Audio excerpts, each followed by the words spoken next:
늦은 밤 배달업체에 살려주세요. 이게 최진봉 교수님. 예. 식당에서 배달업체에 뭔가를 보냈는데 저게 살려주세요. 이게 무슨 내용입니까? 그러니까 지금 말씀하신 것은 배달업체에 이제 주문 배달해달라고 요청하는 요청서를 보냈는데 예. 그 요청서에 마지막에 이렇게 돼 있다는 거예요. 이게 지난달 25일 날 저녁 11시 24분에 있었던 일인데요. 예.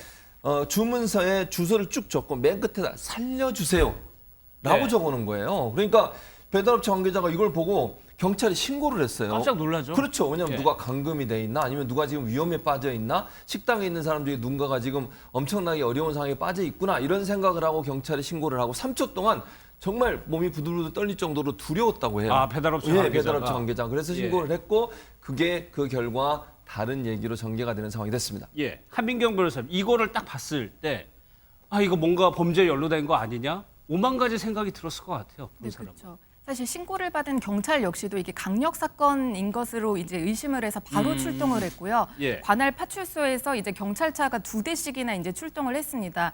그런데 다행인지 그 자리에 가보니까 사건은 사실은 하나도 이제 발생한 것이 없다라는 것을 확인을 했는데 예. 이제 주문자 그 살려주세요라고 이렇게 입력을 했던 그 주문했던 그 식당 이제 주인에게 이제 무슨 일인지 물어봤더니 그 해명이 사실 가관이었는데요. 저 잘 봐야 돼요. 그래야 예, 이해가 됩니다. 맞습니다. 그 해명은 사실 주문을 받고 이제 배달 대행 업체에다가 주문서를 이제 넣어야 되는데 배달을 와달라고 해야 되는데 예. 그 배달을 넣는 것을 사실은 깜빡을 했다. 예. 그래서 이게 좀 배달을 빨리 오게 하려고 이제 그런 말을 썼다라고 합니다.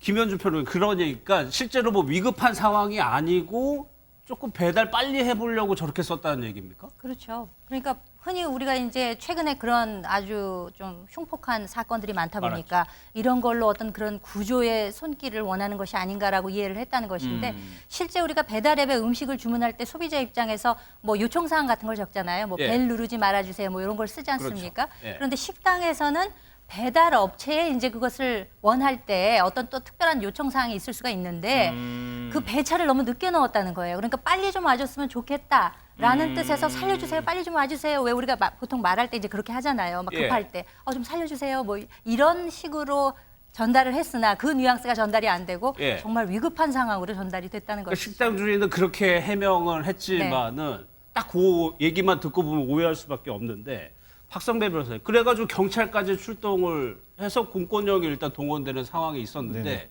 이게 뭐 처벌 같은 거 받거나 그럴 수 있는 수준은 아니에요? 이 형법상 업무방해나 경범죄 처벌법상 허위 신고죄가 성립하기는 어려워 보입니다. 모두 예. 업체 또는 국가기관의 기능을 마비시킬 의사가 존재해야 하는데 이 사안에서 식당 사장은 단순히 자신이 곤란한 상황에 처해 있으니 도움을 달라는 취지로 이와 같은 메모를 남겼다고 평가할 수 있기 때문입니다. 그렇지만 이러한 일이 반복된다면 처벌 가능성은 충분히 존재합니다. 반복되면 메모를 남겼더니 신고가 이루어지고 경찰이 출동하더라 이와 같은 경험을 한 식당 사장이 또다시 같은 일을 반복할 경우에는 기능 방해 의사가 존재한다고 충분히 평가할 수 있기 때문입니다. 예, 그래도 경찰이 출동하고 이런 일이 벌어졌으니까 이런 일 다시 하면 안 되겠죠.